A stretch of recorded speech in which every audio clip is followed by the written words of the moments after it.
Today we are making the most delicious smoked butter miso prawns with a really fresh citrus salad.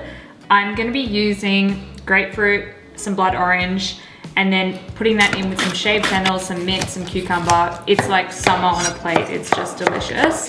So now I'm just gonna pick some fresh mint. This almost acts as like your salad leaves. So I love making salads with herbs instead of lettuce. It makes it so much more interesting. So now we're going to prepare the citrus. So I'm going to do little cute segments with the orange. Don't throw these away. That's gonna be our dressing. Red wine vinegar is so good with citrus. Good quality extra virgin olive oil. Salt and pep. Hands, they're clean, just toss. I'm using this smoked butter from Pepe Saya. So usually I do normal butter, but this is just like elevated. It's like butter, but better.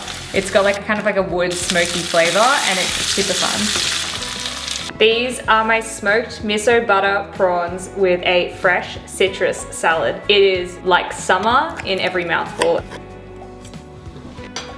You can really taste the smoked butter. It is so delicious.